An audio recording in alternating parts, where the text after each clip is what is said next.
E eles colocam o santo João Paulo II e vão fazê-lo santo nesses dias, então que coloquem seu nome, o santo dos estupradores, porque ele foi protetor de todos os estupradores em nível mundial.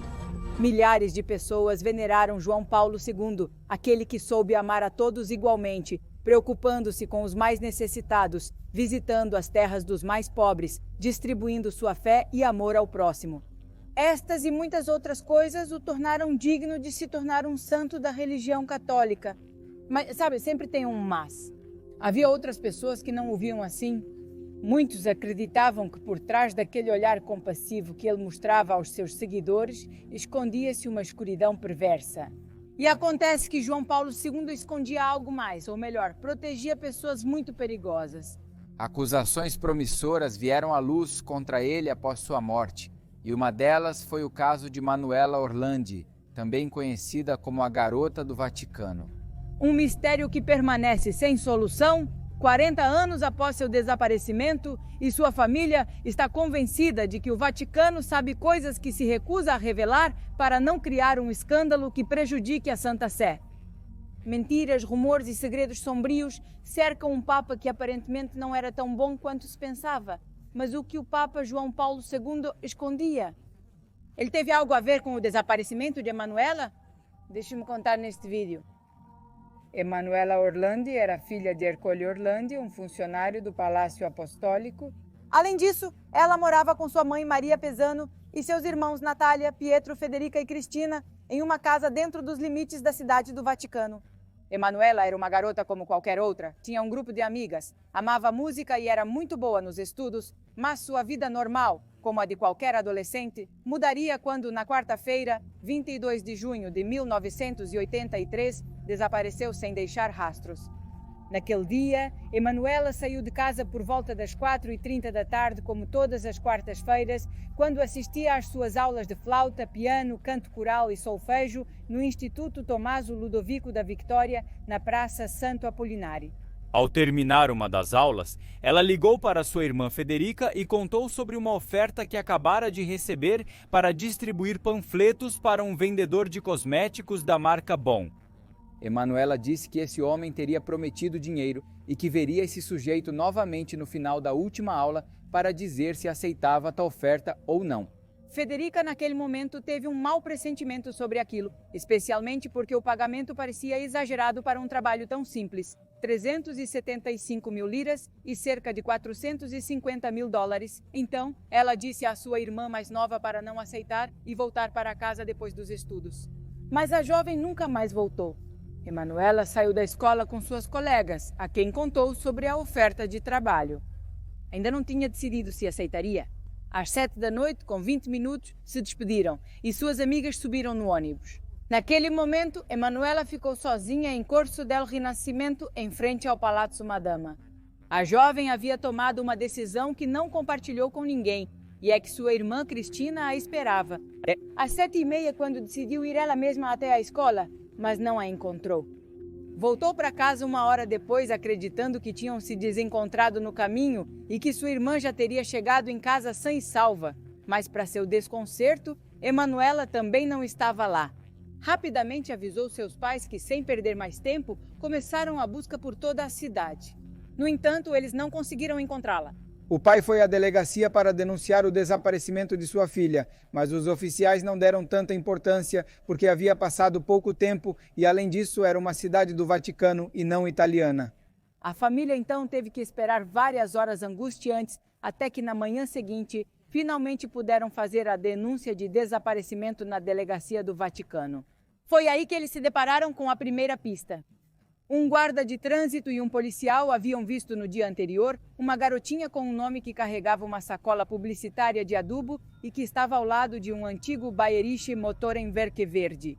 No sábado 25 de junho, a família então recebeu uma ligação telefônica de um garoto que dizia ter 16 anos e se chamar Pierluigi, que disse que ele e sua namorada haviam visto uma garota que se parecia com Emanuela no campo de Fiori, enquanto vendia produtos de adubo.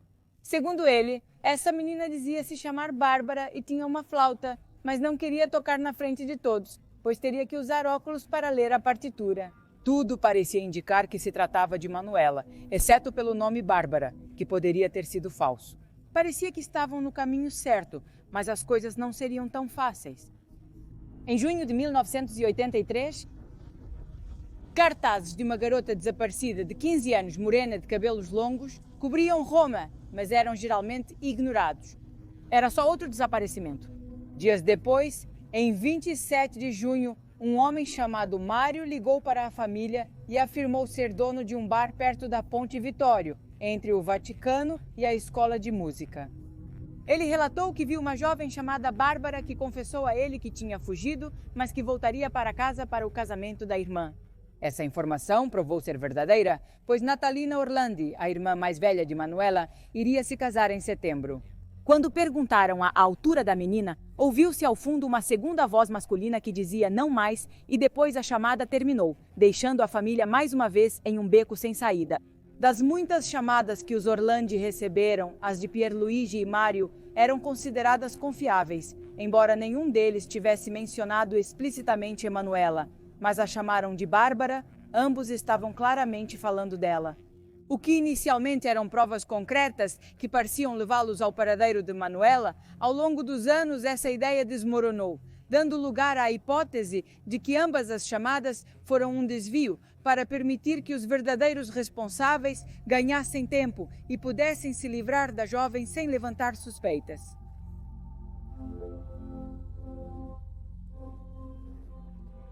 Décadas se passaram sem saber mais sobre Manuela. As investigações levaram os detetives a duvidar das hipóteses de que tenha sido um sequestro forçado.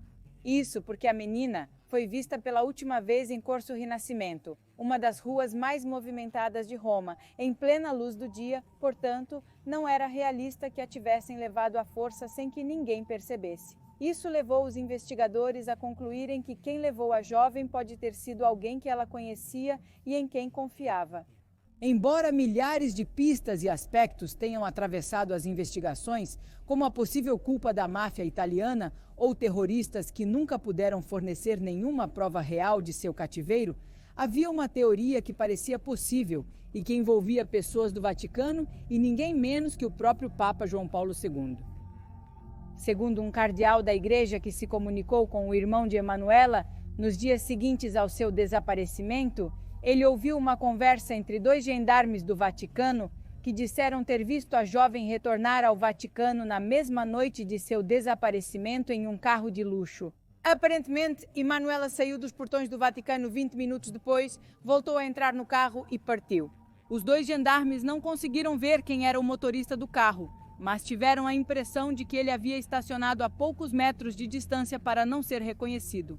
O cardeal nunca deu mais explicações sobre este rumor e a identidade dos dois gendarmes permaneceu desconhecida. Assim, no início dos anos 2000, 20 anos após seu desaparecimento, o jornalista italiano Pino Nicotri rejeitou a hipótese do sequestro por terroristas que, segundo ele, só serviu para desviar a atenção e que as hipóteses da máfia italiana foram inventadas pela mídia. Nicotri afirmou, graças a uma fonte dentro do Vaticano, que Manuela morreu acidentalmente na mesma noite de seu desaparecimento durante um encontro com figuras de alto escalão do Vaticano em um apartamento na Via Monte del Gallo, perto do Vaticano. Em 2012, quase 30 anos após seu desaparecimento, o exorcista do Vaticano, Gabriel Amor, publicou um livro onde afirmou que festas eram organizadas nas quais um gendarme da Santa Sé estava envolvido como recrutador de garotas e acreditava que Manuela foi vítima disso.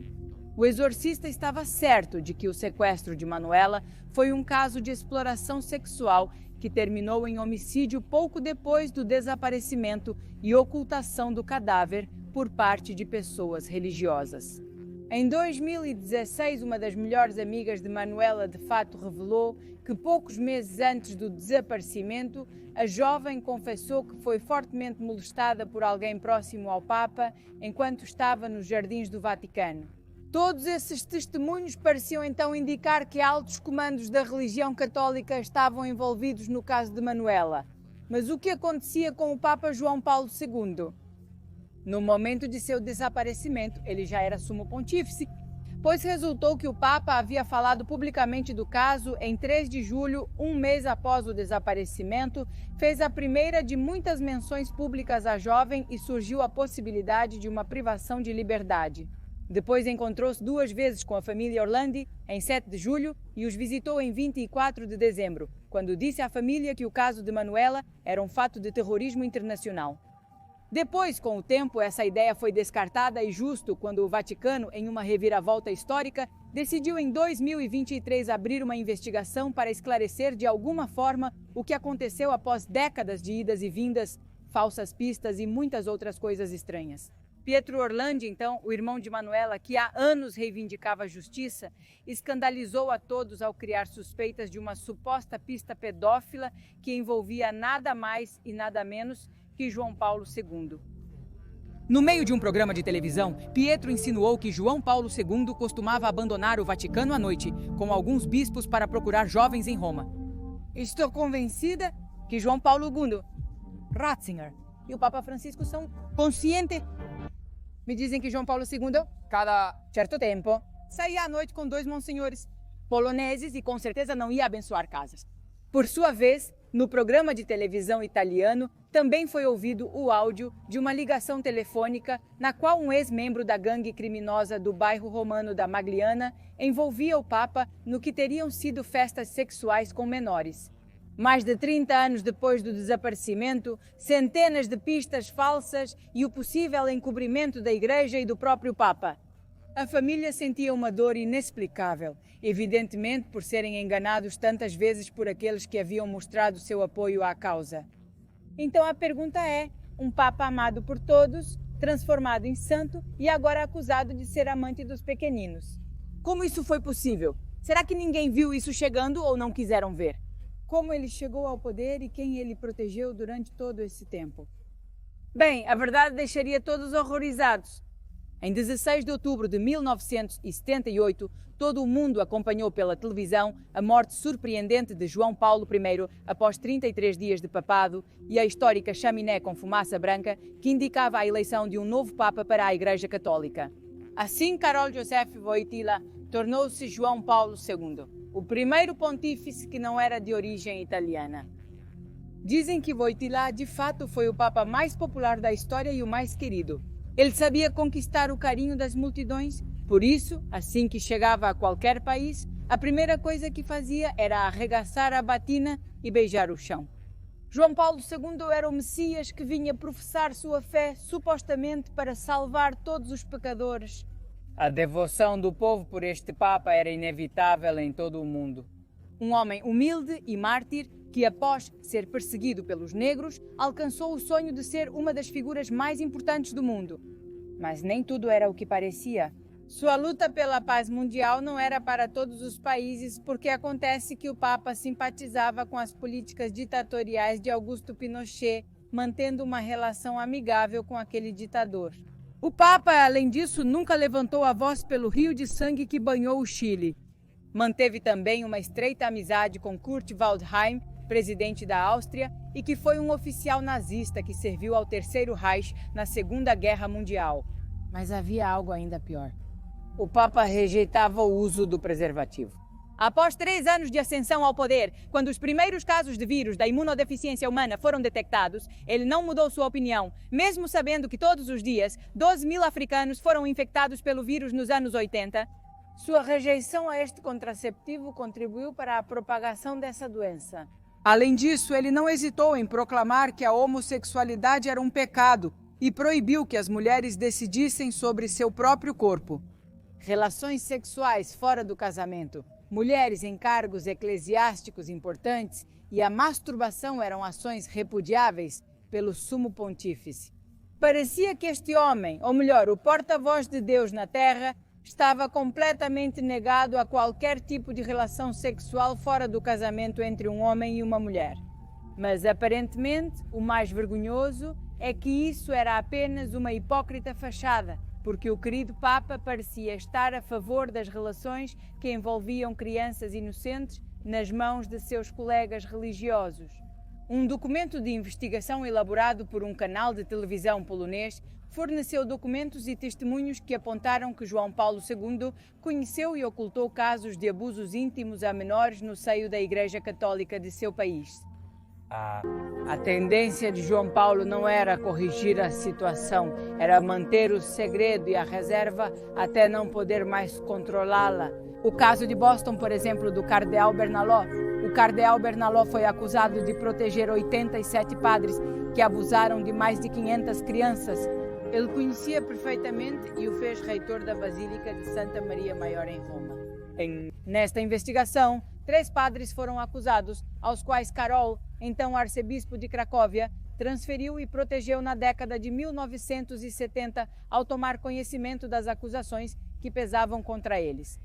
Um deles foi o padre Eugênio Surgen, que foi culpado de agressões íntimas a menores em pelo menos 5 paróquias diferentes e que foi denunciado diretamente a João Paulo II por várias pessoas. Outro dos acusados foi o padre Sadus, que após trabalhar como instrutor de catequese em contato direto com crianças, acumulou uma grande quantidade de queixas por agressões sexuais a menores e finalmente foi enviado para um lucrativo trabalho, entre aspas, na paróquia austríaca por intercessão direta de João Paulo II.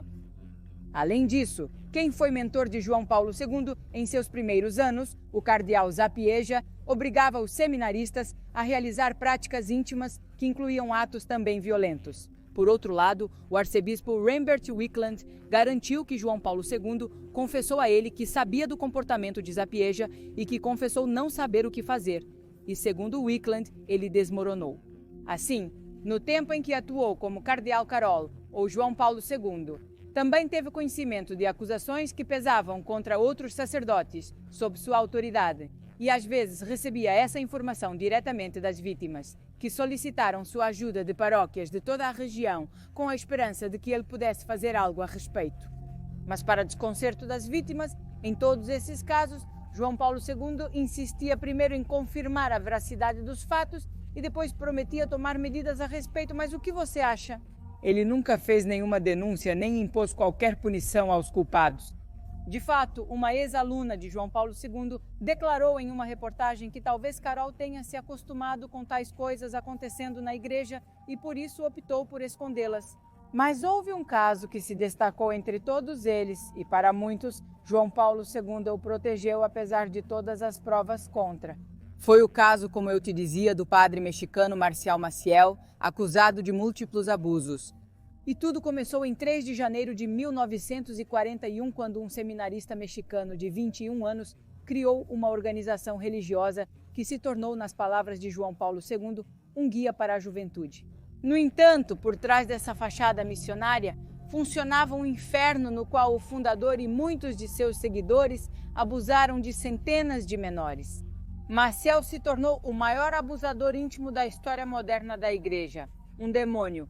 Mas o criminoso não se contentava com suas próprias práticas, que o levaram a abusar intimamente de mais de 60 menores, ele também incutia suas ações doentias em seus discípulos. Além dos abusos perpetrados por este indivíduo entre 1941 e até 2008, quando felizmente perdeu a vida de maneira natural, também houve um total de 175 menores de idade entre 11 e 16 anos, vítimas de 33 padres de sua congregação. Outros 90 alunos das escolas e seminários dependentes da organização foram abusados por 54 seminaristas. Esses números eram apenas a ponta do iceberg, uma pequena parte dos crimes cometidos para esconder um escândalo de maior magnitude e assim salvar a organização, que também era a fachada de manobras de lavagem de dinheiro por quase 300 milhões de dólares. A chegada do polonês Karol à liderança da igreja significou um novo impulso para Maciel e seus legionários de Cristo. João Paulo II o colocou sob sua asa e se mostrou ao lado dele nas viagens que fez ao México nos anos de 79, 90 e 93, 90 e 93. Também lhe confiou missões na Europa e na América Latina e o nomeou consultor permanente da Congregação para o Clero em 1994 e membro da Assembleia Especial para a América do Sínodo dos Bispos em 1997. Depois, quando no dia 26 de novembro de 94 Maciel completou 50 anos como sacerdote, o Papa enviou-lhe uma carta de felicitações pelo seu trabalho pastoral. 3 anos antes, ao comemorar meio século de existência dos Legionários de Cristo, o próprio Pontífice ordenou 60 novos sacerdotes da congregação na Basílica de São Pedro. Mesmo com centenas de denúncias de abuso íntimo contra Maciel e os legionários, o Papa não hesitou em continuar mantendo o abusador sob sua asa protetora. Para ele, Maciel era um guia eficaz para a juventude. Ou eu diria, isso já é minha opinião, uma forma de receber muito dinheiro. A Igreja não podia alegar ignorância às acusações de abuso contra Maciel. O fundador dos Legionários de Cristo havia sido investigado entre outubro de 56 e fevereiro de 59, quase meio século após aquela investigação. Por isso, Maciel foi suspenso por alguns meses, mas depois, restabelecido em suas funções, continuou impune. O fez reitor da Basílica de Santa Maria Maior em Roma. Então isso quer dizer que para eles não é relevante o dano às crianças cometido sexualmente por essas pessoas que têm comportamentos depravados, mas que não seja conhecido, que não afete. Sempre que as vítimas tentavam que seus agressores recebessem algum tipo de punição, a resposta da Igreja sempre era que não se processa um amigo do Papa.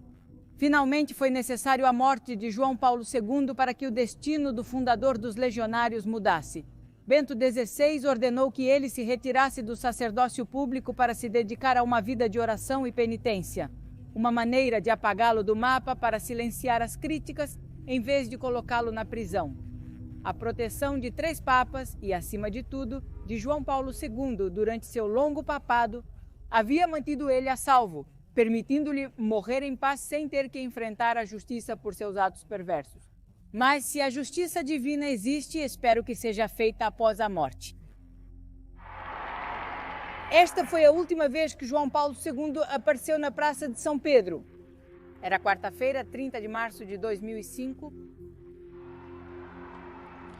João Paulo não conseguiu falar, estava muito fraco. 2 meses antes, ele havia passado por uma traqueostomia. Depois ele teve 2 infecções graves. O pontificado de São João Paulo II foi o 3º mais longo nos mais de 2000 anos de história da Igreja Católica, pois permaneceu na Cátedra de São Pedro por 26 anos e 5 meses até que perdeu a vida no dia 2 de abril de 2005, às 9h37 da noite, na véspera do Domingo da Misericórdia, uma festa estabelecida durante seu pontificado.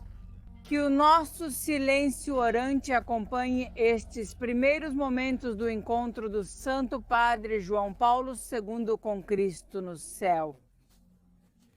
Durante sua última semana de vida, ele recebeu alimentos processados através de um tubo nasal. Os médicos apontaram que os problemas na ingestão de alimentos e na respiração do Papa, de 84 anos, eram consequência da doença de Parkinson. Ao seu funeral compareceram 75 chefes de Estado, incluindo presidentes, príncipes, entre outras autoridades. A população de Roma dobrou durante esse evento. Quando a Praça de São Pedro atingiu sua capacidade máxima, tudo ficou completamente em silêncio. Na manhã seguinte, os restos foram expostos no Palácio Apostólico para que as pessoas da Cúria Romana pudessem se aproximar. Um dia depois, foram transferidos para São Pedro, onde centenas de milhares de peregrinos se aproximaram para agradecer e dizer adeus. No final da missa, centenas de pessoas pediram o que todos queriam, que ele fosse declarado santo o mais rápido possível. Com o passar dos anos, o legado do Papa polonês foi colocado sob a lupa e muitos se perguntaram se ter sido declarado santo em 2014 foi uma boa ideia. Eu acredito que não. Ser proclamado santo é um reconhecimento digno para uma pessoa que viveu e morreu de uma maneira tão exemplar que é merecedora de veneração pública através da Igreja. Mas essa pessoa cumpre os requisitos? Eu acredito que não. Você me diz nos comentários. Como é possível que um homem que se afirma santo ao mesmo tempo tenha sido um homem que foi chefe de Estado e responsável pela Igreja Católica, que manteve durante seu pontificado essa política sistemática de encobrimento e que prejudicou milhares de meninas e meninos no mundo? João Paulo II enfraqueceu a fé na Igreja, e isso é verdade. Ele quebrou sua credibilidade como instituição e deu um exemplo deplorável aos bispos ao ignorar os relatos das vítimas de abuso, dando liberdade para que muitos pudessem atacar os mais vulneráveis, sabendo que não haveria punição. E graças a essa pessoa e a muitos como ele, há pessoas que já não acreditam em Deus e menos ainda na Igreja, e isso é um fato. Os segredos obscuros do Papa mais amado não se comparam aos segredos da máxima instituição, a Igreja. O sexismo, desprezo pelas mulheres, negociações sujas com políticos e grandes empresários e, acima de tudo, o abuso de menores são alguns dos acontecimentos desconfortáveis que a Igreja não quer aceitar. A Igreja pediu desculpas às vítimas de várias maneiras, mas a falta de uma ação contundente por parte de João Paulo II, desde o início dos escândalos na década de 90, tem sido fonte de críticas. O apoio de João Paulo II a Marcial Maciel, entre muitos outros religiosos, e o ocultamento do paradeiro de Emanuela Orlandi não o tornam digno de ser um santo. Os restos de Emanuela nunca foram encontrados e nada mais se soube sobre ela. Desde então, ela é a única desaparecida na história do Vaticano que sua família busca incansavelmente há 41 anos. Eles ainda têm a esperança de que a Igreja finalmente revele o que aconteceu naquele dia fatídico, mas eu não acho que isso acontecerá em breve. Assim, após tantos anos de silêncio e ocultação, é hora de um acerto de contas por parte do catolicismo que deixou tantos casos impunes em seus milhares de anos de história. Se eles querem fazer as coisas direito, é hora de dizer a verdade.